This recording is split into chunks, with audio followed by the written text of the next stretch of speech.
faré ara és perquè entengueu que la nostra tasca no s'acaba en el moment que donem un premi a una idea o un projecte, sinó que és llavors on comença la feina més important, que és intentar que aquesta bona idea arribi més enllà i que es pugui materialitzar si realment trobem que és viable. Per tant, des d'aquest últim any passat hem continuat treballant amb les millors idees i aquest ha estat el resultat d'algunes d'elles. El projecte premiat del carril bici al patinet de l'Escola Mare de Déu de la Muntanya proposava que Esparreguera tingués aquest carril bici. Evidentment és un projecte complex i que no es pot portar a terme d'avui per demà, però sí que hem posat el primer gra de sorra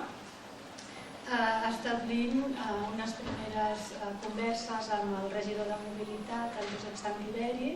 amb qui hem acordat que per començar aquest any a la Setmana de la Sostenibilitat de la Mobilitat Sostenible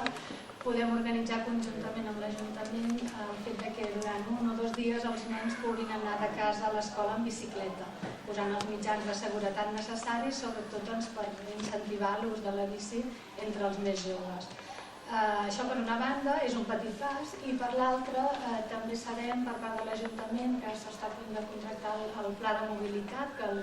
redactarà la Diputació. En aquests plans sempre s'obre un procés de participació ciutadana i nosaltres els hem fet saber que ens agradaria participar quan s'obri aquest procés per aportar, si més no, les idees d'aquests nens que creiem que són encertades i potser d'aquí 10 anys Esparreguera ja pot tenir un carril bici. No dic menys per no arriscar-me, però... Després, el projecte Esparreguera Verda de Joan Raventós, aquest va ser el primer premi i el vam premiar per la seva visió global, la seva visió de futur de què es podria fer per reactivar un polígon industrial com el de Can Comelles Nord, que perd vida, que no té la infraestructura suficient i que té un potencial. Llavors, evidentment, no hem fet cap pas sòlid per executar aquest projecte, però sí que volem, si més no, transmetre algunes de les bones idees que vam veure, perquè es basava en buscar un objectiu, quin tipus d'indústria es podia dirigir perquè aquest polígon es reactivés, quin tipus de reciclatge de les infraestructures o dels edificis en desús es podia fer. Era un projecte molt global que ens agradaria, quan s'obri també el procés participatiu del pont d'Esparreguera, que esperem que aquest any ja comenci a rotllar, nosaltres també com a entitat ens agradaria participar activament en, si més no, proposar part d'aquestes idees que creiem que també tenen visió de futur. Què més? La Ronda Verda del Jaume París, en aquest cas és un projecte més petit i més viable parcialment. Sabem que també, com molts dels projectes, tenen problemàtiques reals que estem afectant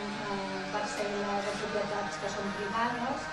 i per tant és difícil que l'Ajuntament pugui intervenir o invertir en aquests espais, però si més no el projecte tenia certa continuïtat i el Jaume París ja està conversant amb la regidora de Medi Ambient, la Montserrat Vilarrosa, per trobar-se un dia i poder contrastar in situ, fer un treball de camp de quina és la viabilitat real d'aquest itinerari. Crec que finalment han trobat una data per fer aquesta tasca, que sabem que és difícil, i per tant també és un primer pas per realment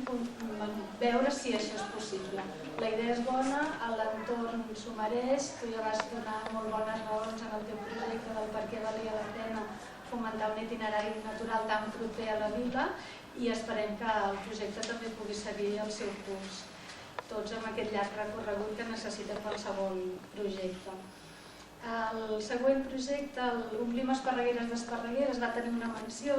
Era un projecte, era el més fàcil d'aplicar, era una idea molt simple i econòmica. Per tant, això, el dia que ho vam explicar, l'alcalde crec que de seguida li va agradar la idea, la va veure viable també per aplicar-la des de l'Ajuntament. I un dels autors del projecte, l'empresari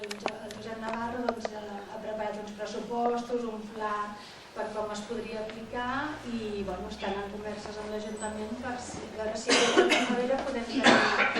Esparreguera plena d'esparregueres. Finalment, volia parlar del projecte Recuperem el Torrent Mal, també de l'Escola Mare de Déu de la Muntanya. Aquest projecte, ja quan es va fer el debat, vam constatar que era inviable per un tema,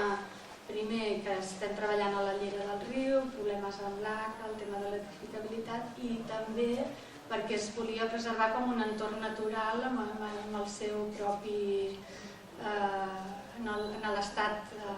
actual de la vegetació i de tots els seus elements. De totes maneres, sí que podem dir que aquest projecte, evidentment no es farà com ells van dir, però sí que per part de l'Ajuntament s'ha proposat amb aquests nens de l'escola de participar en proposar el que ells volien fer al Torrent Mal, fer-ho en un lloc que l'Ajuntament sí que té aquests terrenys, té aquests espais, sí que el té i té previst que sigui un espai públic, un parc públic, que concretament és a la zona del solar de Cal Vives, i sé que el regidor d'Urbanisme els ha convidat a anar a visitar el solar i proposar les mateixes idees que van fer servir pel Torrent Mal en aquest espai. Per tant, és una transformació d'un projecte en un altre, però creiem que també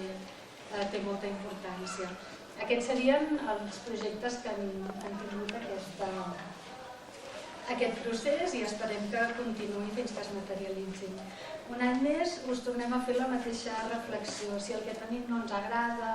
o no ens hi sentim bé o creiem que es pot millorar, doncs canviem-ho. Creiem que som nosaltres els únics que podem decidir quina és l'esparreguera que volem en aquest futur, i des del cercle proposem fer-ho, fent un canvi de model. La nostra associació aposta per al cervell col·lectiu, aquesta idea que la suma d'idees, la suma d'experiències, el fet de poder compartir a nivell professional i a nivell també de ciutadania sempre és positiu i ens fa arribar més lluny i potser més de pressa. Doncs bé, per tot això us volem explicar que aquestes idees es poden portar a la realitat i us convidem a participar en aquesta aventura. Doncs sí que